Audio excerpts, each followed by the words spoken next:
Hello everyone, thank you for watching.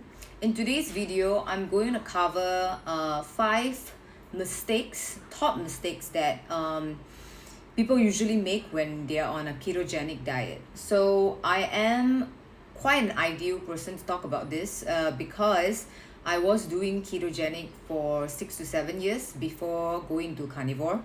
I have covered briefly about this in my previous videos, probably somewhere last year on Instagram. So the reason why I want to make this video a concise one, of course, is that there are many statements out there, claims out there on how to do a ketogenic diet. And I remember like 6 years ago when I was doing this, everybody thought I was crazy. I was eating so high fat, and people were worried about my cholesterol. But now keto, it's appearing everywhere in the ads.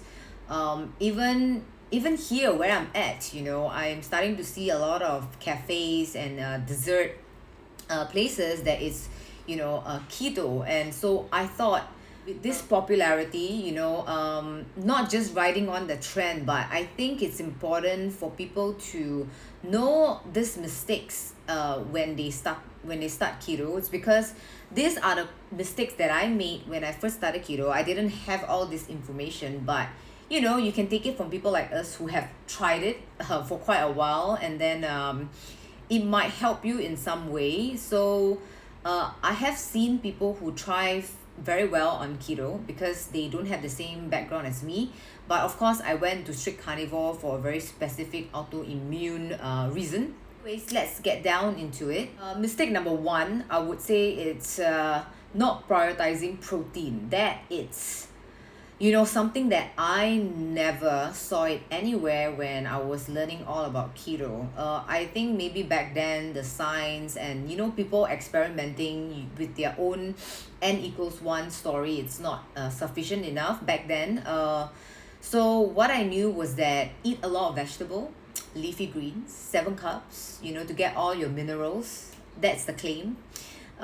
It was not really backed up further about why, and then like the downfall of eating too much leafy greens that's got to do with your thyroid and digestion. That only came later on, which is why carnivore is being talked about. But yeah, I think prioritizing protein, it's number 1. For me, in my experience, I know there are some ketoers out there that think that you need to go very high fat in order to be in the ketogenic state.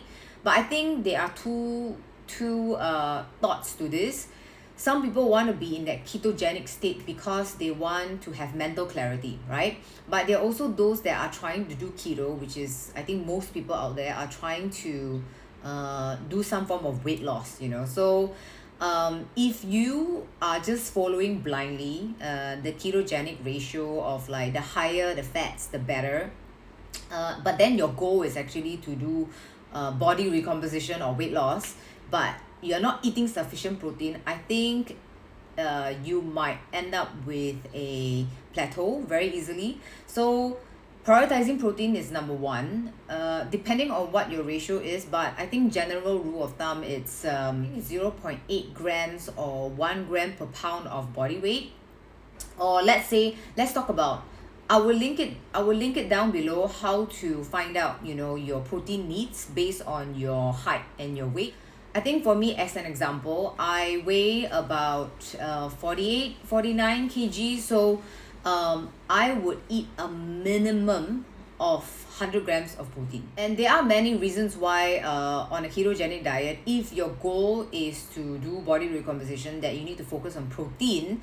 Because some macros you will see it as you need to lower down protein because protein is going to cause gluconeogenesis, and then you're going to be kicked out of ketosis. But there are a lot of science out there that is really proving that you don't have to be in a ketogenic state in order to lose fats. So I mean, yes, you want to train your body to use ketones at the right time, but then again, there are many diets out there that you can still do body recomposition without being in a ketogenic state. So that's something to think about. And tip number 2 is, obviously, if you're doing ketogenic, you would have some form of vegetable, plants. And I think the mistake that I made in the past was I focused a lot on leafy greens, and because I was so zoomed in to the fact that I need to keep my calories intake low, because I want to be fit, which is, well, I completely changed my mind about that. So it's leafy greens are very, very low in calories, and I think the plant toxins, it's a lot more. It is what causes a lot of indigestion. So if you want to do ketogenic and you still want to have some form of greens in your diet, you should look at some of the recommended vegetable that is in the autoimmune protocol diet. Sorry to throw you another term out there, AIP, but I learned that there are some plant foods that are not as toxic and it's not as triggering. But bear in mind, if you are in a phase right now that you are still healing autoimmune, especially like you still have a lot of skin issues, eczema, cirrhosis, acne, you might want to be very, very strategic, careful, slow in terms of trying out the different plants. But some of my favorite would be things like avocado. There are people that are still doing this ketovore, like somewhat of a little bit of avocado and then mostly like meat. I think that has worked out for quite a lot of people. But of course, they started out from a very strict carnivore elimination diet and then they progressed to that. I have tried that. It has worked quite well for me. I must say though, I have to try a couple of times before I manage to feel like, this is not triggering me or not causing any negative effect. Cucumber, asparagus, and even pumpkin. Pumpkin, it's non-toxic. They will also recommend your nightshades, but you have to once again be careful with that because nightshades, it's really something that not a lot of people would agree with depending on where they are at. Okay, now let's move on to tip number 3. So where your fat sources are coming from. So dietary fats, meaning to say where are you getting your fats, because being on a ketogenic ratio, you would need to ingest a lot of fats in order for this to be a ketogenic diet. Whether or not you're on 70, 75 or 65% of fats of your overall macros, you need to know where your sources are coming from. I would demonize, obviously, processed oil, vegetable oil, those that are, like your canola oil, those that are very poisonous. It's very processed. These vegetable oils are so high in omega-6 that, omega-6 causes a lot of inflammatory response in our body, and that was something that I overlooked when I was doing keto. So when I first started out, I was in my early 20s. I was fine, I dropped sugar and I dropped carbs. So instantly you get that feel good effect, but it didn't last for a very long time. Well, actually it was quite long. It was because I sustained myself doing keto for 6 years. So, but towards the later part of that 2 to 3 years, I started noticing, I don't feel satiated. I have a lot of bloating, indigestion, and I started having like acne again. I think if you watch my stories or my videos from the past, you would know that skin was a big concern to me. Not just acne, but eczema flare up. I will always have hives, so all this histamine response, all my autoimmune issues, just came back up. And the more I read about it and I see people in the community and people sharing their stories, I realized that omega-6 is really not good when it comes to higher intake. So which is why, things like vegetable oil, you have to be very careful with that, and I would avoid it completely. So if I were to do keto again, I think my fat source would have to come mainly 95%, 100% from animals. So beef suet, fatty meat, fatty red meat, a grass-fed butter. I wouldn't do dairy.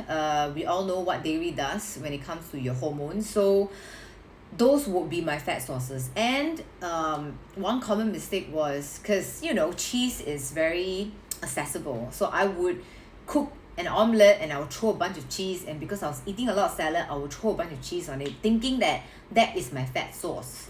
And that was a mistake. And over time, I developed a lot of sensitivities, not just digestion wise, but my skin really flared up. So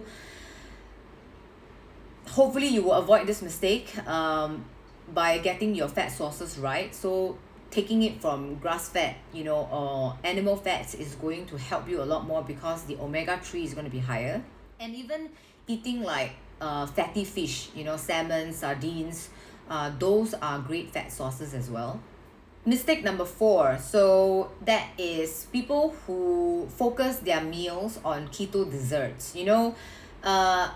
Well, when I was doing keto, I do have my savory meals, but I realized that because I was under eating and focusing a lot on leafy vegetable, which you would naturally fall into the very low calorie like a category, because leafy greens are really low in calories and you sometimes really cannot eat so much of it, and I will crave for sweet things. So when I was doing keto, I was substituting a lot with artificial sweeteners, so things like stevia, erythritol, I think that's how it's pronounced. Xylitol doesn't do well on me because I get like stomach issues, but I was doing a lot of stevia, and I would whip up a lot of desserts like pancakes, keto ice cream with coconut milk, and a lot of those like substitutes, like keto muffins, anything that's not with flour or sugar is just replaced with almond flour, hazelnut flour, and even coconut flour, and a lot of stevia. You realize that in that moment when you're eating it, you're like, wow, why am I still eating all the other sugary foods out there? I can just have this as a replacement. But you will realize that over time you become very hooked on it because of its sweet, gratifying taste. So I think our body is always looking for that instant reward, that feel good feeling, because we don't train it well. I mean, in today's world, it took me a while to retrain my taste buds to not be a sweet tooth person. I knew that was my weakness since I was young, because I was eating a lot of Oreos, chocolate, when I was growing up. So if you are someone that has sweet tooth, you have been relying a lot on keto dessert, and especially during your first meal of the day, and that's the thing that you go for. Because I used to do that, I would make like a sweet pancake with like a little bit of blueberries, and then I would put like nut butters on it, and it's kind of sweet, and that would be my breakfast. Protein is so low, I don't have enough fats, and it's not the proper fats. So I think over time it just didn't feel good. So it's not the ideal way of doing keto for sure. If you are in this stage of being hooked on keto dessert, I think it's good to slowly like taper it down, not to cut it out completely. I always like to go with the slow approach, because most of you out there, anything that's too drastic might cause you to relapse even more. So I would try to limit it, but of course just remember what is your goal here. Because if you're going to just use keto to still pleasure yourself with food, I think then your perspective on how food is supposed to nourish us is different. Food is not supposed to be like a reward to make you feel happy. Food is something that is supposed to help your body to build or to function. So I think maybe you should relook into that perspective, and just know that anything that's sweet, for most of us, I know that when I was still testing my blood ketones, my blood glucose level, stevia didn't really spike me much. So even if I do have it now, it's not going to be a big deal. But if you are someone that it's always thinking about something sweet, you might want to up your fats. You might want to eat enough protein. So mistake number 3 and mistake number 1, if you nail that, you should over time have less sweet cravings. So mistake number 5 is when you start keto, you also jump into the bandwagon of fasting. So that is something that I've tried. I do not entirely regret it because I did somewhat achieve the kind of body composition that I want, but it wasn't sustainable because I did it a bit too drastically, too fast. Remember, anything that's extreme and accelerated, you're gonna lose it even more, or you're gonna have negative effects from it.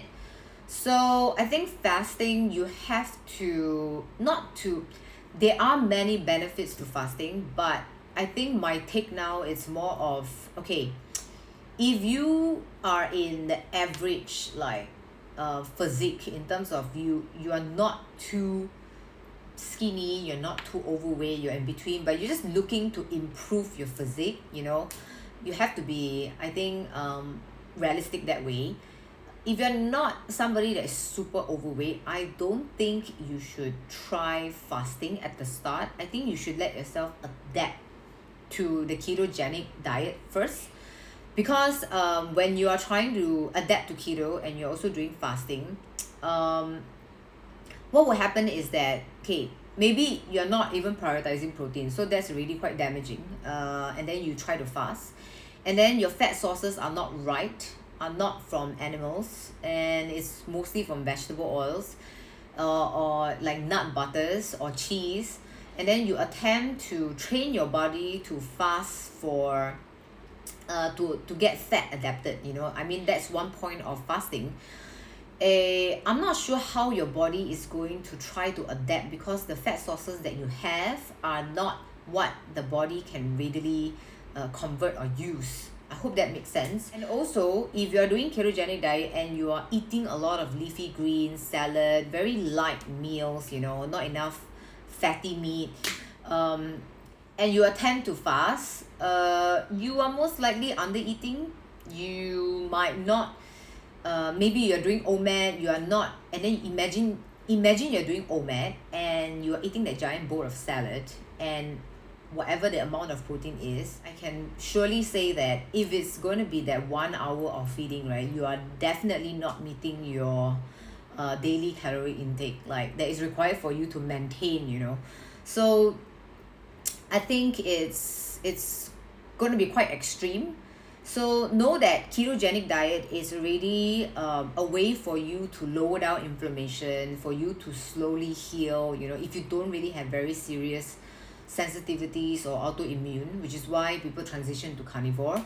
So if you don't have those things, I highly recommend that you get it right for the first 3 to 6 months, and then you fast on the very normal kind of cycle, which is your 16/8. Most of us don't have to do more than that, and fasting shouldn't be done in a way where the more I fast, the better it is. So that is a common downfall as well. The more you fast, actually you would downregulate your thyroid, and if you're not doing ketogenic properly, you are really not using fasting to do anything great for you. So yeah, those are the top mistakes that I thought I would share when it comes to keto, and it's really from mistakes that I have done when I was doing keto. I hope that this helps those of you out there who are kind of maybe doing keto or interested to try keto. So let me know if you have any questions, if you have any other topics that you would like me to cover, and I thank you so much for watching. Please like my video if you enjoy it, and subscribe to my channel and press the notification button on, because I do publish a new contents every week. So thank you so much for watching, and I will see you in the next video. Bye.